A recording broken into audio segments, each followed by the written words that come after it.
Alors l'acculturation est le passage d'un état dans lequel on est capable de sentir les différences, d'intégrer ces différences, de hiérarchiser selon des règles qui nous seront personnelles d'ailleurs, et en définitive d'essayer de s'élever vers un état de connaissance plus différencié, plus développé, vers au contraire un état dans lequel on pratique l'amalgame, dans lequel on se dit tout se vaut, dans lequel on se vautre dans la facilité, dans la passivité et dans le ludisme pur.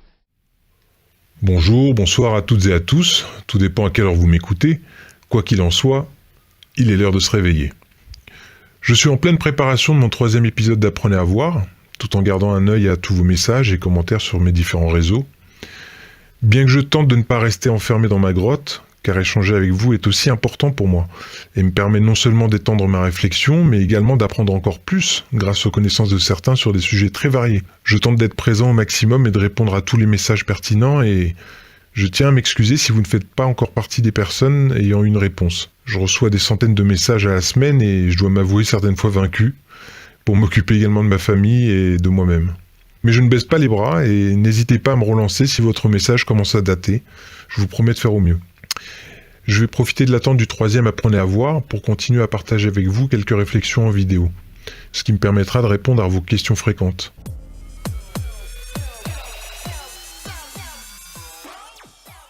La musique dans mes vidéos est un sujet qui revient souvent dans les commentaires. C'est vrai, après tout je dénonce la musique, le rythme, comme étant des outils de contrôle mental, alors pourquoi devrais-je jouer le jeu du système et en mettre moi aussi ?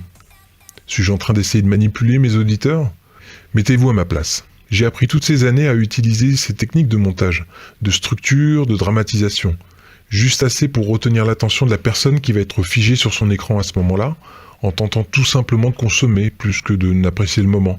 Elle ne fait qu'en demander encore plus. Et les contenus qu'elle regarde peuvent donc à un moment donné être considérés comme une drogue. Et je sais que si vous ne vous reconnaissez pas dans cette addiction, vous connaissez alors au moins l'une de ces nombreuses personnes qui sont totalement accros à ce qu'il se passe sur la toile ou à propos d'elles-mêmes dans les likes ou les commentaires. Leur addiction a grandi grâce au plaisir apporté par ce qu'elles consomment sur Internet. Cela commence doucement, si elles n'y avaient jamais mis les pieds auparavant, ou brutalement si leurs parents leur mettent entre les mains une tablette dès leur plus jeune âge. Dans les deux cas, dès le premier shoot de ces vidéos, ou jeux pour enfants, le cerveau reçoit de la dopamine. We know that engagement with social media and our cell phones releases a chemical called dopamine. That's why when you get a text, it feels good. Je m'explique.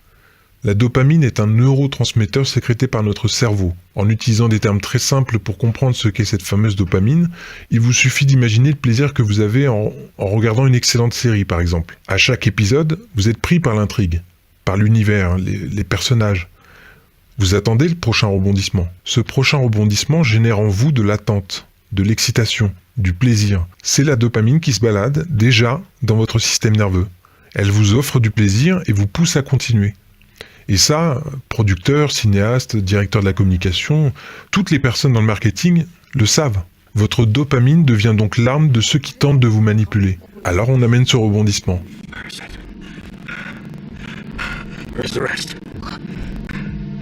The money, Skylar, where is the rest? Skylar, where is the money?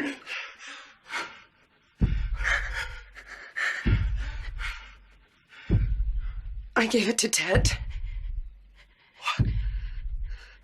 Et vous voilà à présent récompensé par votre série d'un nouveau shoot de dopamine. Cette dopamine est la molécule qui vous aide normalement à vous construire car elle structure vos habitudes en fonction de votre plaisir. En gros, elle vous aide à automatiser des gestes ou des façons de penser. Mais pour forger nos habitudes, la dopamine a besoin d'être sécrétée de façon répétée sur la même tâche. Si nous continuons notre quête du plaisir sur le même sujet, notre dopamine en fait une habitude, voire même une addiction. Et c'est exactement ce que les séries, leurs plateformes comme Netflix, les programmes YouTube, la pornographie, le like ou la notification génèrent en nous une demande toujours plus forte de dopamine face à une offre illimitée. C'est une addiction. The short-term dopamine-driven feedback loops that we have created are destroying how society works. But everybody else has to soul search a little bit more about what you're willing to do because your behaviors, you don't realize it, but you are being programmed. J'en reviens donc à la musique et au rythme dans mes vidéos. Beaucoup d'entre vous sont déjà bien éveillés sur ces sujets et c'est formidable. Mais vous devez savoir que beaucoup m'ont envoyé des messages ou alors laissé des commentaires car ils ne voient plus le monde de la même manière et se sont mis à effectuer leurs propres recherches parce que ce format a maintenu leur attention. Que vous soyez d'accord avec moi ou pas, ces vidéos m'ont permis de voir fleurir dans les commentaires ou dans les messages privés l'une de mes phrases d'introduction préférées.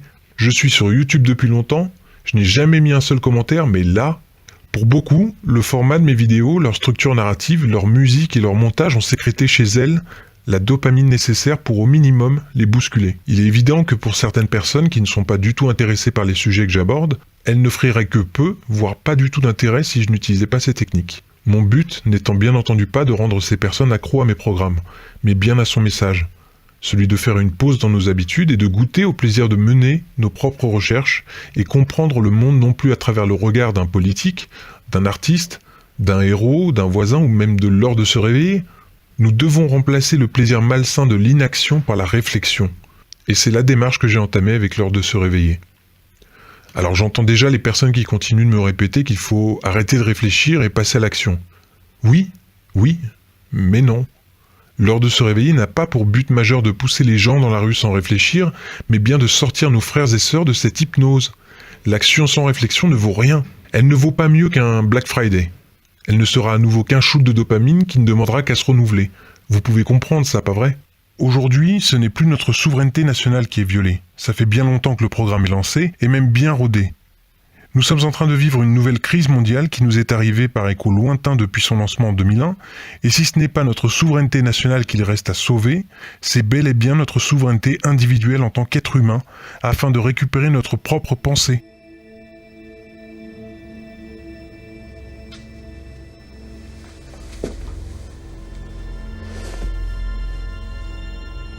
Do not try and bend the spoon.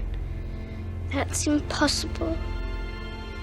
Instead, only try to realize the truth. Si nous voulons la gagner, cette révolution ne doit pas manifester. Elle ne doit pas jeter des pavés, elle ne doit pas non plus utiliser la violence tant attendue par nos élites. Car c'est bien ce que ce système nous a poussé à faire durant toutes ces années, ces décennies et même ces centaines d'années. On leur a légué en masse nos responsabilités et nos choix, en nous référant toujours à eux. Si je dois être totalement honnête avec moi-même, nous avons une part de responsabilité. Et c'est, je trouve, une bonne nouvelle. Car si nous acceptons cette part de responsabilité, nous en acceptons également le pouvoir. On peut donc se retrouver dans la rue pour une énième manif, mais c'est trop tard. Aujourd'hui, c'est eux qui décident, et si vous avez eu l'impression, un jour d'un résultat de vote ou d'une manif, d'avoir décidé quoi que ce soit pour ce pays, cela n'en reste pas moins qu'une illusion aujourd'hui.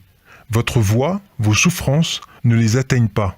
On a dû finalement se battre une bonne partie de l'été pour rétablir simplement les faits face à une communication qui était extrêmement virulente, parfois même des attaques ad hominem. Moi, je fais partie des gens qui veulent parier sur l'intelligence des gens. C'est-à-dire, je veux partir du principe qu'en France, il y a des citoyennes et des citoyens qui sont intelligents. Alors même que nous émettions des critiques légitimes de professionnels de la protection de l'enfance, de militants de la lutte contre les violences sexuelles, et franchement, on n'a pas compris, ce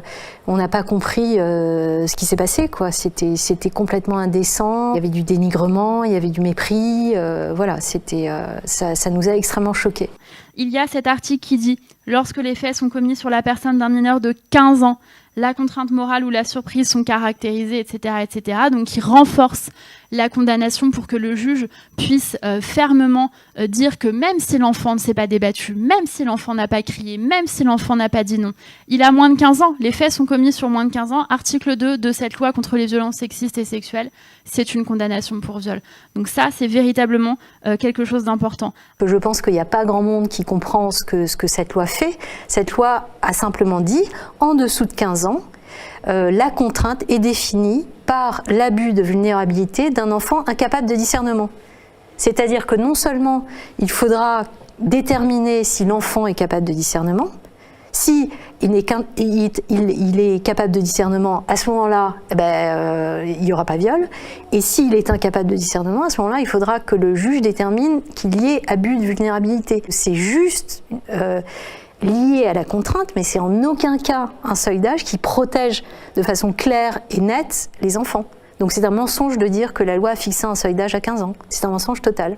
Il reste alors la révolution de l'esprit et je suis persuadé que c'est cette révolution que redoutent le plus nos élites aujourd'hui. Prenez un sujet intelligent qui peut aider notre humanité à diriger notre regard vers la lumière, vers quelque chose de positif, et faites vos recherches. Vous en apprendrez tellement que nous serons nous-mêmes impatients de savoir ce que vous avez découvert, impatients d'entendre votre voix. Nous serons là pour vous entendre et pour échanger sur ce que vous avez à dire, sur ce que vous avez découvert ou simplement sur votre point de vue. Votre voix a de l'importance, mais ne la dirigez plus vers nos politiques, non plus vers la haine, échangeons entre nous, car la censure de plus en plus forte chez les lanceurs d'alerte nous montre une chose. La liberté d'expression est une de nos valeurs les plus violées aujourd'hui. Il faut comprendre comment les pouvoirs vont se débarrasser de nous. Et comment de nous? Ils vont se débarrasser d'abord des meneurs. Les meneurs, c'est les lanceurs d'alerte. Et les lanceurs d'alerte, ils n'ont comme défense que nous. Donc, je ne vous demande pas de devenir des lanceurs d'alerte, mais je vous demande, y compris ceux qui regardent sur Facebook et les réseaux sociaux, les lanceurs d'alerte ont besoin de nous tous. Je sais que de nombreux collégiens et lycéens m'écoutent. Nous savons que l'éducation nationale, qui est censée nous instruire sur des choses essentielles telles que la lecture, l'écriture, les mathématiques, les sciences, est également un tunnel dans lequel vous devez passer afin de subir un formatage qui vous prédisposera à devenir un bon consommateur, un bon mouton. Et c'est avec le temps de pire en pire. Je ferai une petite parenthèse pour apporter tout mon soutien à la grande majorité des enseignants, car leur rôle est sacré et est devenu de plus en plus difficile à exercer. Prenons juste l'exemple de la théorie du genre. I know that a lot of transgender people, the term that used to be applied to them was gender dysphoria. This person has gender dysphoria. Is that still a current term? It is, and in fact, just up until 2013, the term was gender identity disorder, right? Now it's gender dysphoria. It's in the Diagnostic and Statistical Manual of Mental Disorders, the 5th edition. So it's a mental health condition. It's there. It's in the book. But look, many people suffer from depression, anxiety, and so on. These are in the book as well. So just because someone has a condition, by saying they have a condition, it's not that we're saying that they're not human. It's not that we're trying to denigrate them in any way. It's not a moral judgment. It's not a moral judgment at all. It's just a factual statement. Lorsque l'on vient vous dire qu'il y a une différence entre sexe et genre, lorsque l'on vient vous apprendre que même si vous êtes biologiquement une fille, votre genre est peut-être différent et se situerait donc dans une liste de 112 genres, qui ne sont rien d'autre que des symptômes psychologiques, demandez des preuves. Demandez les études scientifiques qui ont permis d'arriver à ces conclusions. So when we talk about gender and sex, right, this is a very new idea. You said in Western society. It's not a new idea. Really? No, it's not a new idea. So when did gender theory start? When did gender and sex become separate? Well, they're actually, it's not necessarily the idea of gender theory. It's the idea that there have been different genders outside of man-woman for centuries. Okay, how so? Yeah. India. India. In India, they have third gender. Native American cultures, they have third genders. Sure. In ancient Egypt, they had third genders. Okay. So it's a very Western idea to say that there are only two genders and that this whole thing is a new idea changing our culture. Well, you know what else is a very society. Western idea? So it seems to me your presupposition there, correct me if I'm wrong, is that because other cultures have done this, there's a precedent. Mm-hmm. We're against slavery. Because your premise is because it's found in other societies, therefore it's okay. Or it is to be good. My point is there are plenty of other practices. Well, I'm trying to get to why I believe it's harmful and you're explaining why you don't. But the point is if something was practiced in another society and it was harmful in another society and we agree that it's harmful, for example, we both agree that slavery was harmful. We both agree that maybe cannibalism is harmful. You can find these practices in societies. My point is it's not a valid argument to simply say it's been found in other societies if that practice is harmful. So it comes down to the idea of is it productive or harmful for us to separate the idea of sex and gender. Que vous ayez en face de vous un professeur, un animateur, un adulte, un adolescent, ils seront tout simplement incapables de vous apporter ces preuves scientifiques. Car cette théorie du genre est une idéologie qui a autant de valeur scientifique que de dire que la Tour Eiffel est en mousse. C'est absurde. The idea behind the transgender movement as a civil rights movement is the idea that all of their problems would just go away if I would pretend that they were the sex to which they claim membership. That's nonsense.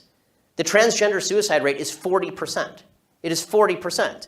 And according to the Anderson School at UCLA, it makes no difference. There's a study that came out last year. It makes no difference, virtually no difference, statistically speaking, as to whether people recognize you as a transgender person or not. So again, talking about someone's gender dysphoria, all we're saying is this is a situation that they find themselves in. It's a condition they have. Let's find the best way to help them. Et ce message s'adresse également aux parents, ne laissez pas cette théorie fumeuse s'intégrer dans l'esprit de vos enfants, car elle ne fait que rendre négative et destructrice la quête naturelle d'identité. So here's what happens. The child is 3 years old. Let's say it's a boy, a physical boy. Suddenly says, I'm a girl today. Normally you say, okay, you know, you don't want, the terrible parents would make the child feel terrible, you know, was saying that. They would disown him. They would, you know, say, you're not going to play with dolls or anything. That's the bad parenting. Right. Right? The proper parents would say, okay, I accept you for who you are. Let's see how this goes. Okay? Don't interfere. Don't push them in one direction or another. Let's see how it plays itself out. Because we know that 80% of children who say these things, if you don't do anything, later on they'll revert back to their physical body. Like they'll, you know, say, no, I'm a boy. Okay? Right. But these ideologues, they say, no, bring him into this clinic. We'll diagnose him right away and say, yep, and let's start him on the path toward becoming a girl. Let's help him transition. Right. They push that on them very young, right? Very young, before they know, you know, before the child knows what's going on.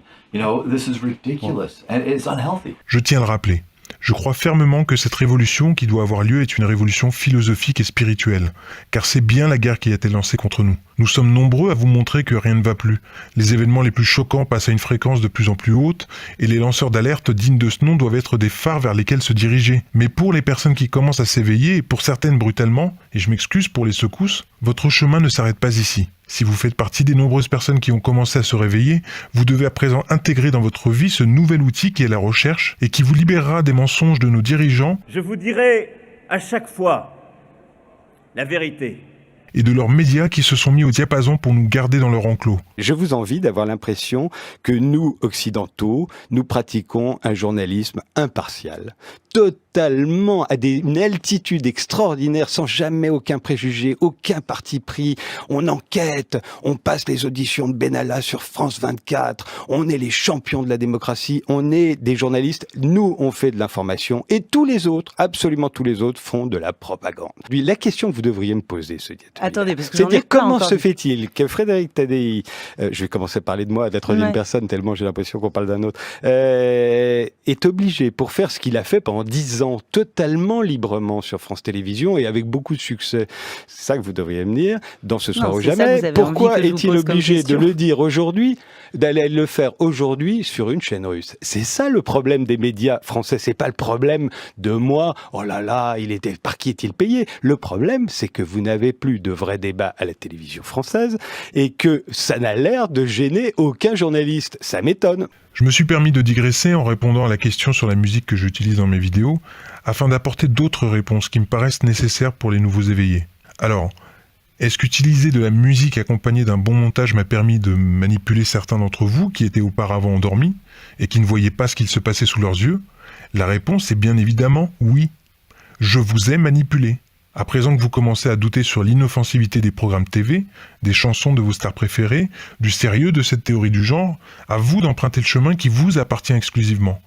Ce chemin qui est un cadeau de la vie et qui n'attend que vous pour évoluer loin de ces images violentes, loin de ces addictions qui ne vous apporteront rien d'autre que plus de dopamine, vous enchaînant toujours vers plus de violence, d'absurdité et toujours plus de problèmes relationnels. Cette dopamine se trouve également sur le chemin du respect, de l'amour, de la recherche et de la spiritualité. Alors utilisez-la à bon escient. Ne comptez donc pas sur les autres pour retirer vos chaînes. La bonne nouvelle, c'est que la clé se trouve dans vos mains. Je terminerai cette vidéo avec une autre bonne nouvelle, pour celles et ceux qui n'apprécient pas que j'utilise de la musique dans mes vidéos, que ce soit pour des raisons personnelles ou religieuses, sachez que je vous proposerai dans la description de chacune d'elles un lien qui vous permettra de les voir sans musique. Je peux pas faire mieux. Je vous invite toutefois à vous demander si la personne à qui vous souhaitez partager mes vidéos sera plus sensible aux messages avec ou sans musique. N'oubliez pas que si vous êtes un affranchi, que si vous n'avez pas besoin de musique pour éveiller votre curiosité, d'autres n'ont pas cette chance, et il faut les aider dans ce sens, avec ces fameuses techniques de montage et de musique. Je sais que vous pouvez comprendre ça. The Matrix is a system, Neo. That system is our enemy. When you're inside, you look around, what do you see? Businessmen, teachers, lawyers, carpenters, the very minds of the people we are trying to save. But until we do, these people are still a part of that system, and that makes them our enemy. You have to understand, most of these people are not ready to be unplugged. And many of them are so inert, so hopelessly dependent on the system, that they will fight to protect it. Merci à vous d'avoir pris le temps de m'écouter.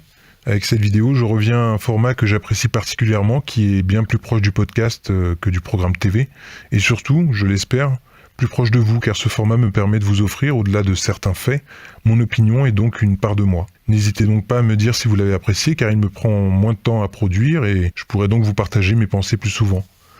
Cela ne me facilite pas le travail, contrairement à ce qu'a pu dire l'une de mes abonnées, car je ferai tout autant de sujets bien montés.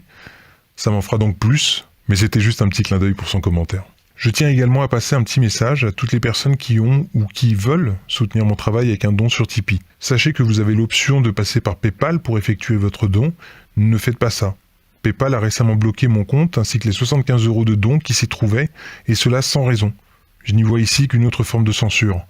Donc pour celles et ceux qui ont déjà fait un don sur Tipeee avec l'option PayPal, je vous invite à l'annuler rapidement. Et si vous souhaitez toujours me soutenir, vous pouvez simplement changer le mode de paiement et vous serez assuré que votre soutien me reviendra directement. En parlant de censure, je terminerai juste par celle qui exerce directement ou indirectement YouTube à l'égard de mes vidéos. Certaines ne peuvent être partagées, les compteurs de pouces bleus passent de 5000 à 0 grâce à certaines techniques, afin que la vidéo n'atteigne pas la case tendance. Aujourd'hui, je masque le compteur pour éviter d'ailleurs d'autres abus, mais vous pouvez toujours liker. Bref, ça commence légèrement à souffler et je ne peux qu'imaginer une clôture pure et simple de ma chaîne à l'avenir, vu les sujets extrêmement sensibles que je vais aborder. Je vous invite donc à me rejoindre sur la plateforme française Solitube, dont je parlerai dans une vidéo à part, et qui s'érige contre la censure justement.